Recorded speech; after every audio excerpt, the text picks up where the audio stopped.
where the silence falls. Echoes of laughter haunt these walls. Memories linger like whispers in the night. Every corner feels empty without your light. A heart once whole, now shattered and torn. Every day feels like the calm before the storm. Chasing shadows of the moments we shared. In this world of sorrow, I'm lost and bare. A heart once whole, now shattered and torn. Every day feels like the calm before the storm. Chasing shadows of the moments we share. In this world of sorrow, I'm lost and bare. Shadows of goodbye they linger on. In the depths of grief I'm feeling so wrong. But your spirit lives on in the love we knew. Hey, what's up, guys? This video is going to be just a little Idaho 4 reset because it feels like this case has no longer become about Maddie, Kaylee, Xana, and Ethan. It now feels like a death match between Steve Gonzalez and Brian Koberger. Yeah, Steve Gonzalez is the dad of Kaylee Gonzalez, and there are people who support the Gonzaleses. I'm not one of them, but it just feels like, with the gambit of emotions that happens when we lose somebody close to us, you go through the different stages of grief. Well, it feels like Steve Gonzalez is stuck on wrath. Towards Brian Koberger. And then you have the people who are supportive of the constitutional right of Brian. Innocent until proven guilty.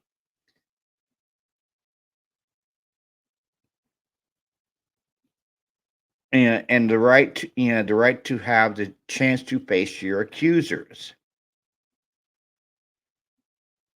But what this has also turned into, guys, is a media parade. Nancy Grace, Ashley Banfield, and the rest of them.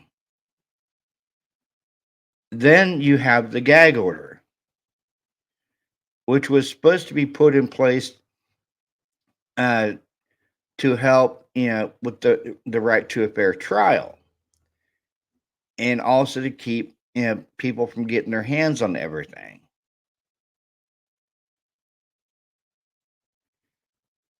And it was supposed to help with the integrity of the case.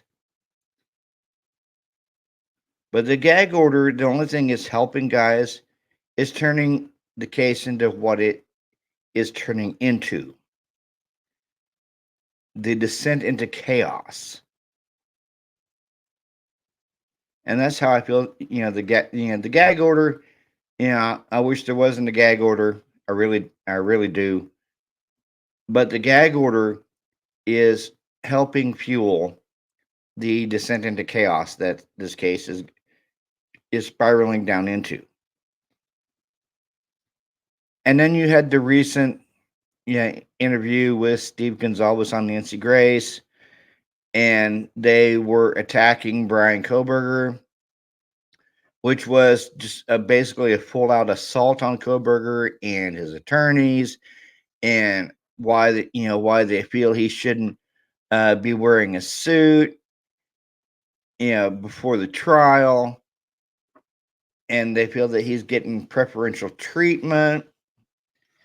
And Steve G made the comment that he'd like to see and like to know who's giving the preferential treatment. He wants to see receipts.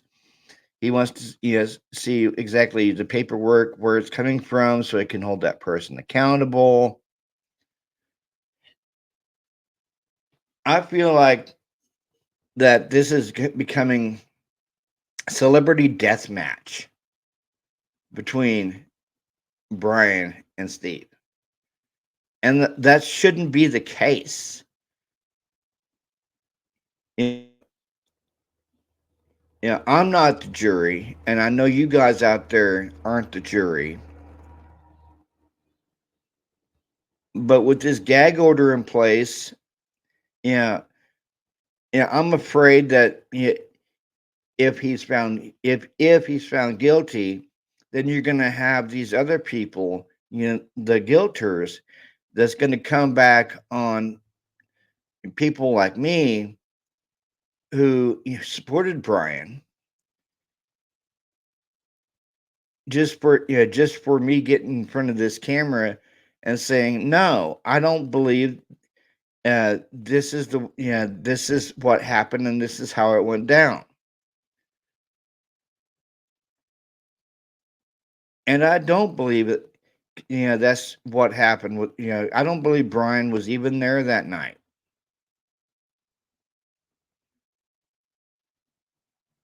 But, you know, what I'm trying to say is we could have an innocent man executed. And for what? For people on the other side to get what they want, like the Gonzalez family, because we all know that they showed up at his hearings there in Moscow wearing death penalty T-shirts, and Bill Thompson's he's had a record of pleading people out without going to trial. So what's different in this case? Did he underestimate Brian? Was he initially going to go in there with a plea for life without parole, hoping that he could get Brian to do the speedy trial so he could plea it out for life without parole? That's something we got to think about. I don't think Bill Thompson knew that Brian was going to waive his right to a speedy trial. I think Bill Thompson had his mindset going in there. If he can get him to do a speedy trial, he could get him to plea out to life without parole. Even though he had introduced the death penalty, what, about a week after Brian was arraigned there in Idaho, I think Bill Thompson was hoping with the death penalty on the table, he could get Brian to do a speedy trial so he could plea out to life without parole. Well, that didn't happen, and uh, we all saw how that played out. And Brian was smart. He had the judge enter the plea of not guilty for him because he stood up there mute. So the judge entered the plea of not guilty. That was smart on Brian to do that. And the whole 911 call, I don't think that it's going to come into trial. I don't even think it's going to get released because the 911 call was an unconscious person. It was an unconscious person call. If the person had called and said, "Hey, yeah, we have 4 people dead in the home," then it would have more likely came out. But since it was an unconscious person call, I don't think it's going to come out. I don't even think it's going to be in trial. And then you have the Mogans who, Ben Mogan, who has a GoFundMe now, and I fully support Ben Mogan's GoFundMe. because what he wants to do with the money left over, he wants to donate it to the memorial fund for Maddie, Kaylee, Xana, and Ethan. And he even states that in his GoFundMe bio. But when you look at the GoFundMe for Steve and the Gonzalez family, it says something completely different. It doesn't even state that they would give the leftover money to the memorial fund set up for Maddie, Kaylee, their daughter, Xana, and Ethan. It doesn't even state that in their bio on their GoFundMe. And apparently, I've been doing a little bit more research on their GoFundMe, guys. Their GoFundMe was set up for Christy. It was set up not for Steve, but for Christy. It was set up by Brooke Miller for Christy Gonzalez.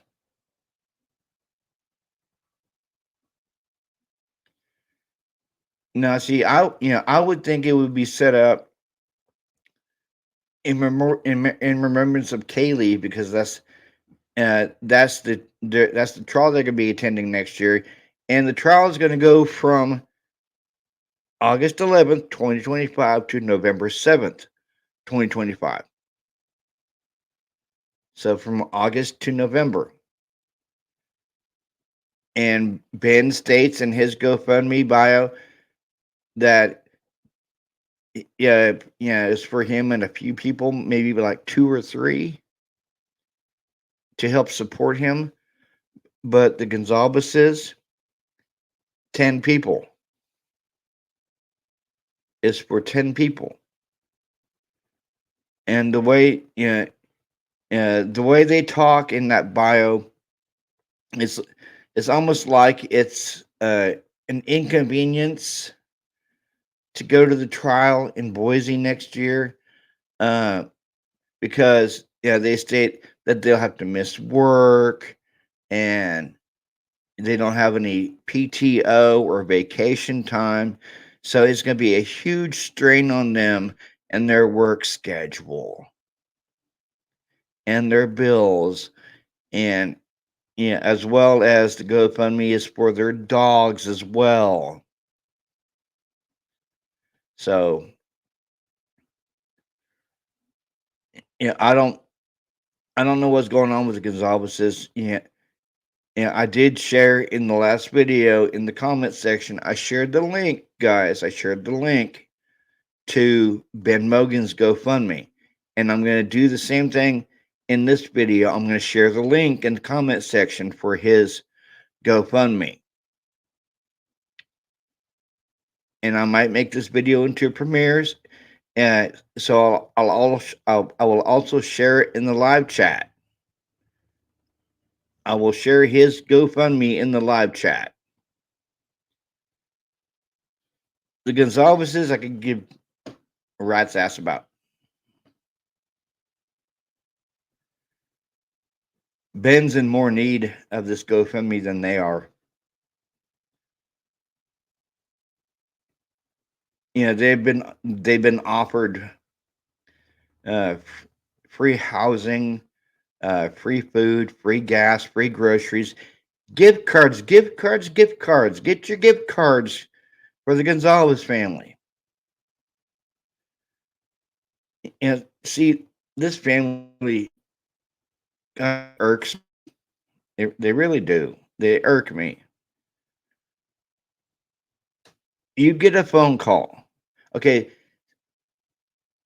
I have a question for my audience.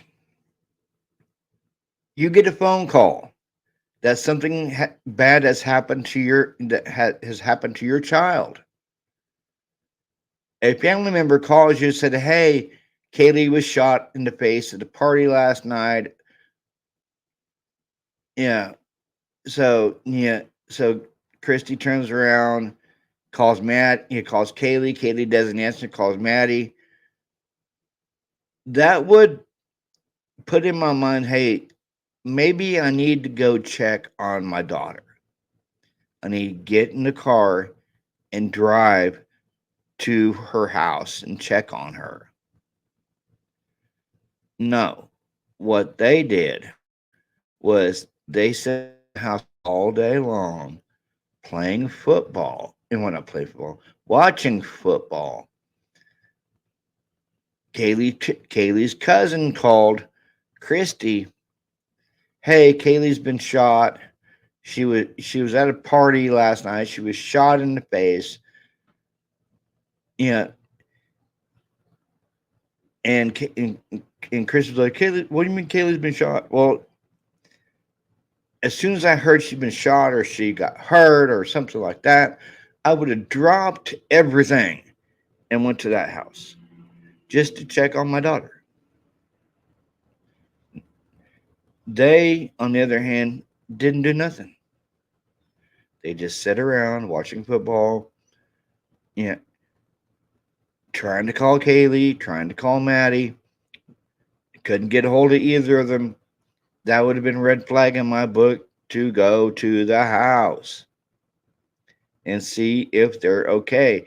If you if you're saying that you love Maddie like a daughter,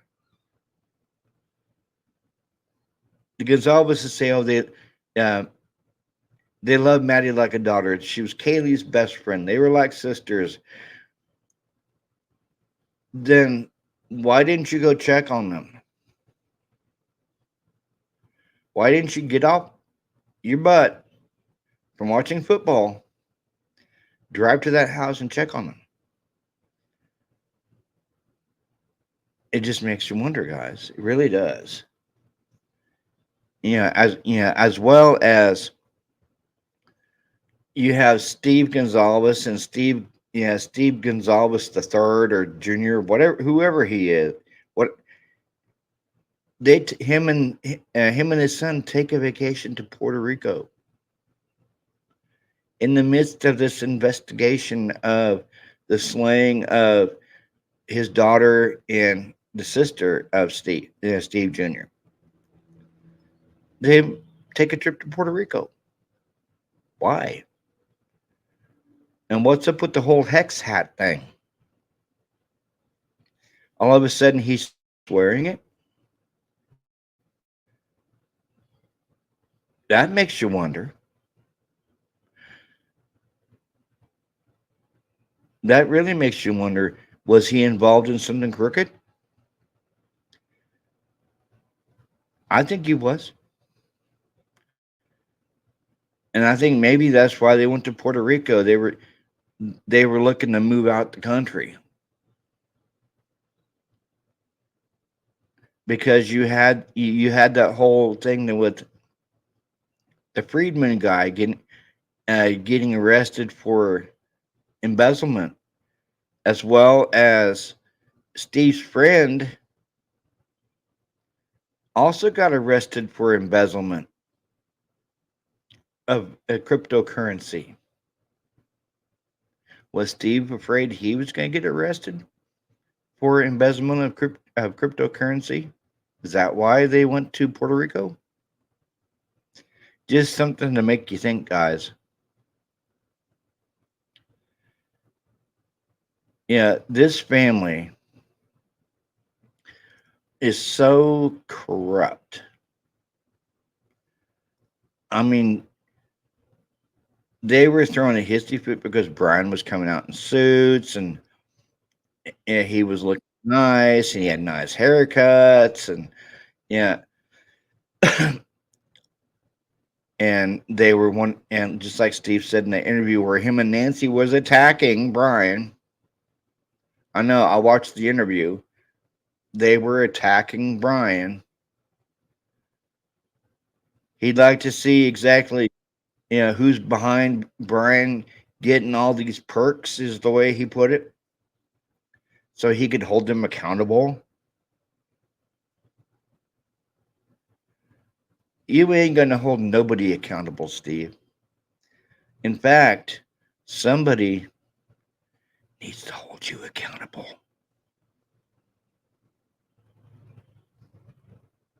They really do. They need to hold you accountable, Steve. You don't need that GoFundMe. If you're getting all these gifts, you know, if you're getting all this free stuff, you don't need it.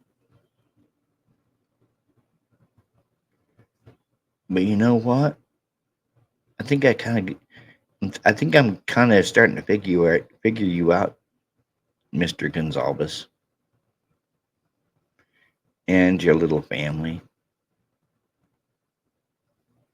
Y'alls are greedy.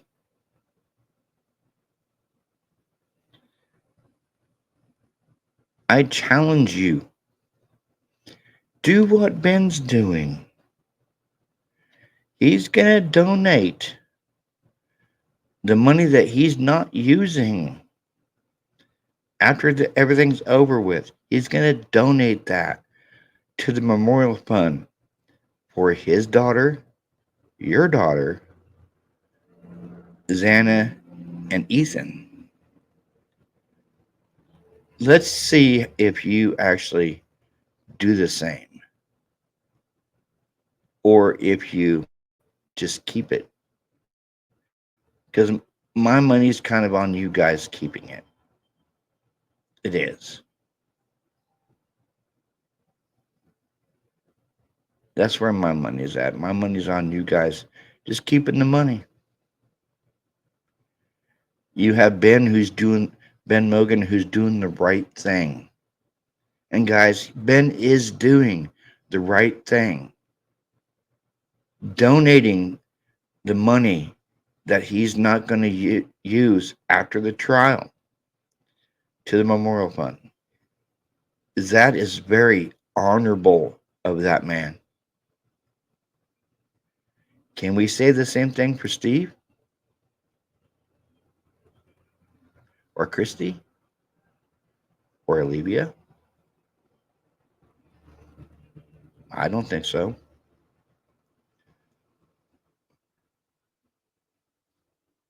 This case isn't about the Gonzalez family.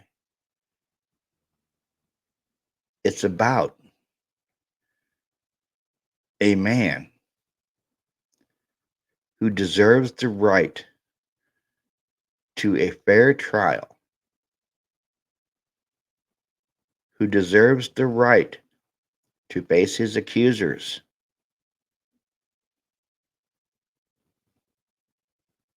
And that's what our Constitution, guys, that's what our Constitution states. He has the right to a fair trial. He has the right to face his accusers. I'm not, I have a hypothetical question for you guys. If he's guilty, will he walk? Or is an innocent man going to be put to death? Because of a corrupt system there in Idaho. Is Brian just the patsy? Because the real killers are still walking around Idaho and they need a sacrificial lamb. And that sacrificial lamb is Brian. Like always, guys, like, comment, subscribe to my channel. Make sure you hit the bell notification for any new uploads and click all, so you can get all my new uploads. This is just something for you guys to think about. This is Robert with True Crime Podcast. I'm out. Peace.